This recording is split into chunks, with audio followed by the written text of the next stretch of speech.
everyone dan selamat datang ke a new episode of The Beauty Inside. Anda bersama saya Isha Hamid di mana kami akan merungkai topik-topik berkenaan beauty dan wellness. To all the young and newly married people, I'm pretty sure semua tak sabar nak menimang cahaya mata kan? Mesti nak tahu apa yang perlu kita buat masa kita mengandung. It's okay, hari ni kita akan membuka topik tentang prenatal and pregnancy dengan pakar gynae kita. Kepada all of you yang dah pernah menonton our previous episode, mesti semua dah kenal our very cute and very smart doctor. Today bersama saya ialah Dr. Amira. Hai Dr. Amira, lama tak borak. How are you? I'm fine. Alhamdulillah. Okay. How are you? I'm good. Okay. So, today kita tak sabar nak tahu nak borak pasal topik pregnancy ni. Especially since you pun in the middle of your pregnancy kan? Yes. Okay. So, first question. Saya nak tahulah. Okay. Bila bincangkan tentang topik kehamilan, adakah you sesuatu yang sukar dicapai? Okay. Kehamilan, kalau you nak kata sukar dicapai, well, it sounds simple kan. Dia terjadi kalau seorang wanita yang dah berkahwin, dia akan menghasilkan telur, lepas tu disenyawakan oleh sperma, lepas tu daripada telur dan sperma tu akan jadi zigot yang akan menempel dekat dinding rahim. It sounds simple, tapi it's not actually senang for certain people. Okay, because dekat Malaysia ni around 10 to 15% ada problem with getting pregnant. Mostly within 1 year of their marriage. 80% will conceive, but another 15 to 20% dia akan ada problem. Tapi that one is after 1 year of marriage.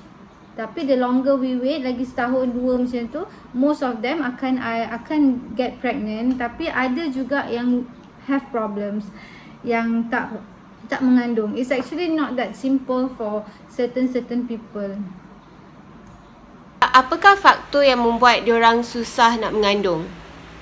Faktor yang susah nak mengandung ni dia ada banyak lah. Dia bukannya untuk perempuan sahaja, dia untuk lelaki juga. Sometimes lelaki pun ada problem. So kalau perempuan atau pasangan ni tak dapat cahaya mata dalam tempoh setahun atau 2 tahun perkahwinan mereka, kita dah panggil dia sebagai infertility. Infertility is kemandulan lah. So we will have to investigate kenapa dia berlaku. Dia ada beberapa faktor. Satu is kadang-kadang because of hormonal changes. Hormon perempuan ataupun lelaki tu ada something wrong. So dia punya circulation of hormone dalam badan tak betul. It won't produce mature eggs, ataupun dia akan menghasilkan sperm yang tak bagus macam tu. Okay. Ataupun kitaran haid yang tak betul. Kitaran haid yang tak betul juga disebabkan oleh hormon juga.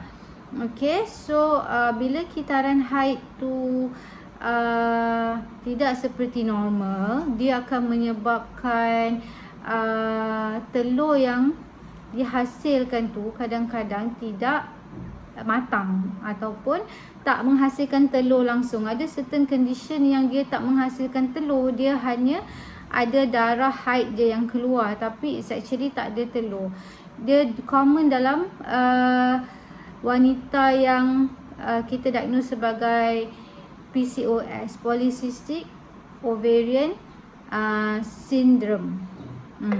So itu disebabkan oleh tak ada telur untuk disenyawakan. So that woman tak boleh nak pregnant.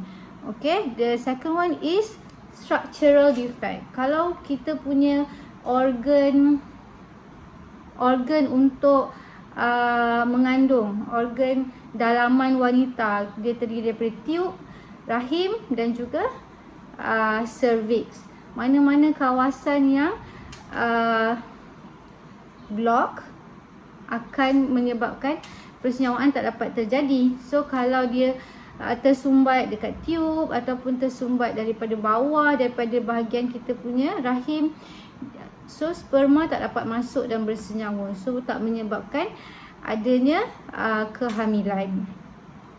Dan nombor 3, kalau masalah sperma, which is daripada lelaki lah. So lelaki kalau ada sperma yang tak bagus, especially lelaki yang suka merokok, usually memang susah untuk pasangan tu dapat cahaya mata. Sebabnya sperma yang terhasil kadang-kadang kurang ataupun dia punya pergerakan tu tak seperti normal. So apa-apa yang tak normal daripada kita punya faktor ni akan menjejaskan peluang untuk hamil, untuk mendapat cahaya mata. But itu pentingnya untuk kita pergi merawat, mendapatkan rawatan, so kita tahu apa yang tak normal dan cuba untuk dapatkan rawatan daripada masalah tersebut. I see. So, doktor, what do you think are the cara-cara untuk sebuah pasangan berjaya memiliki cahaya mata? And by your opinion lah, adakah cara yang spesifik yang dapat untuk berjaya mendapatkan cahaya mata? Yes. Yelah, kalau kita ada problem, macam kita memang tak dapat cahaya mata, so kita patut, macam doktor cakap tadi, kena pergi dapatkan rawatan. So dapatkan rawatan, kita tahu apa masalah. Bila kita tahu apa masalah yang daripada kita, kita akan cuba untuk buat rawatan yang sepatutnya lah. Usually kalau rawatan-rawatan modern, dia kena investigate dulu kenapa. Okay, kita akan ambil darah untuk tengok sampel hormon level. Lepas tu kita akan buat scan untuk tengok bahagian dalaman dan juga semen analysis. So if semua tu nampak ada masalah ke, if ada yang something wrong, usually kita akan suggest untuk buat assisted pregnancy method lah. Kita akan cuba untuk buat IVF ataupun IUI, intrauterine insemination, which is kita ambil terus telur daripada si ibu dan juga sperma daripada si bapa dan mensenyawakan dia di luar, di dalam makmal. So bila dah tersenyawa, dah jadi zigot ataupun telur yang tersenyawa, so baru kita akan letakkan kat dalam bahagian rahim perempuan, si isteri. Itu provided kalau rahim dia tak rosak, rahim dia normal, yang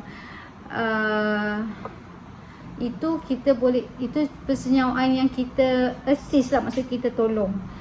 So tapi taklah katanya cara tu akan 100% you akan conceive, tak.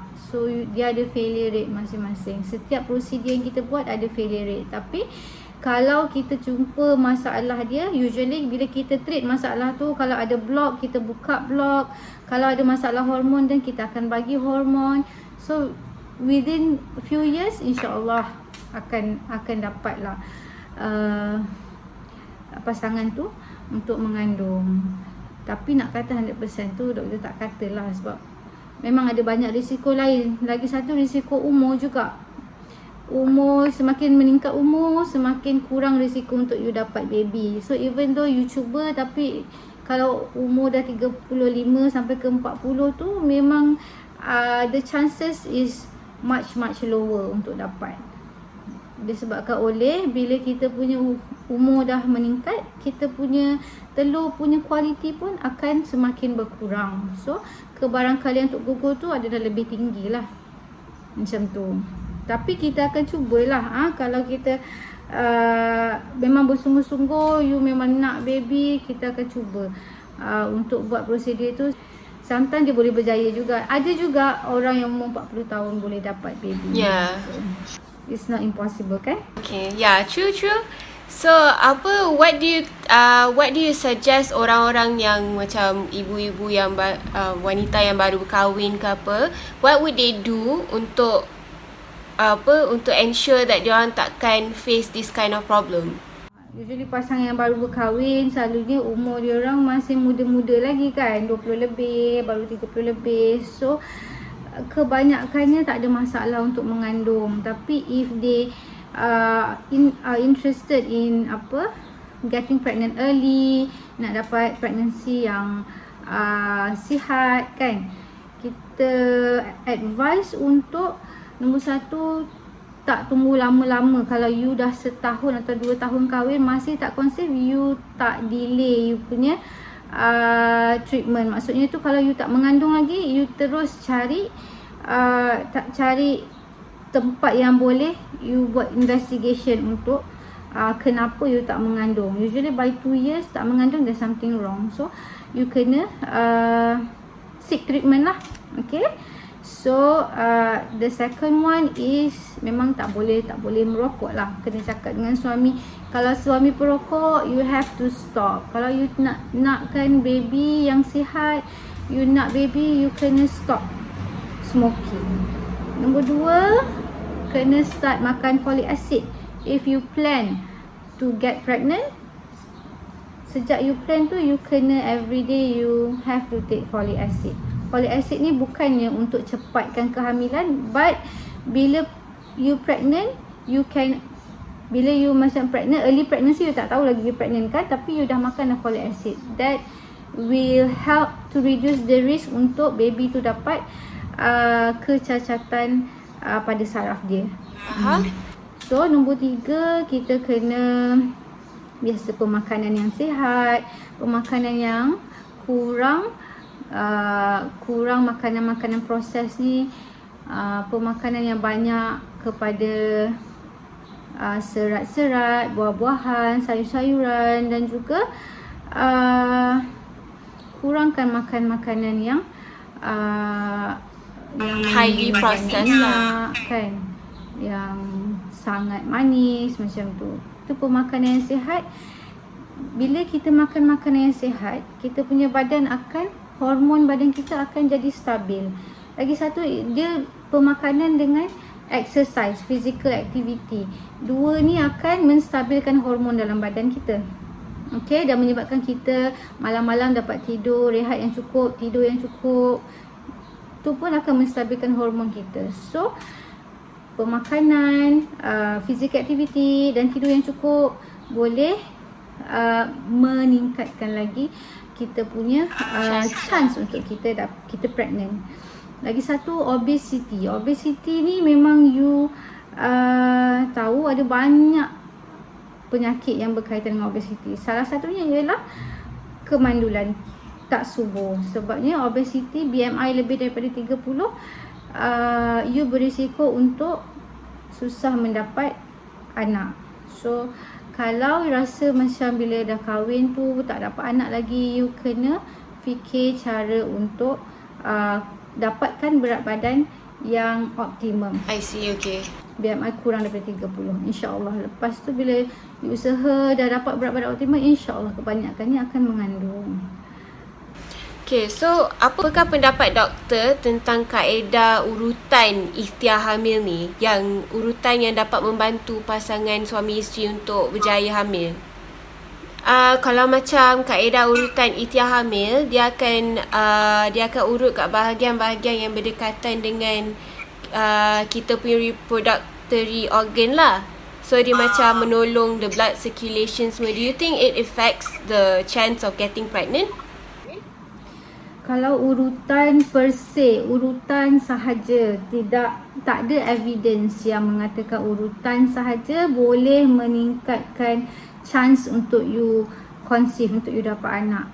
But there's some study yang kata urutan boleh melancarkan peredaran darah, menyebabkan you lebih relax. You punya emotion akan jadi lebih stable, dan indirectly akan increase the chance of you getting pregnant. Okay. Dia boleh reducekan tekanan darah, reducekan blood pressure, improve circulation.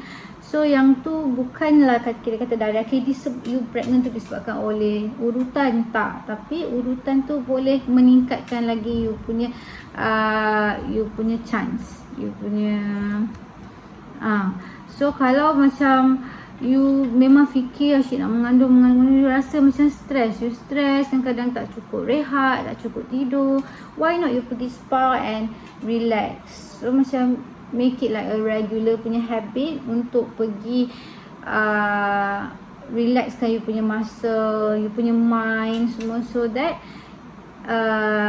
you akan kurang stres lah untuk fikirkan benda-benda macam tu. Kalau persih saja, kalau urutan saja, doktor tak ada lagi lah pernah ada evidence tu untuk doktor nak kata you boleh mengandung disebabkan oleh urutan tu.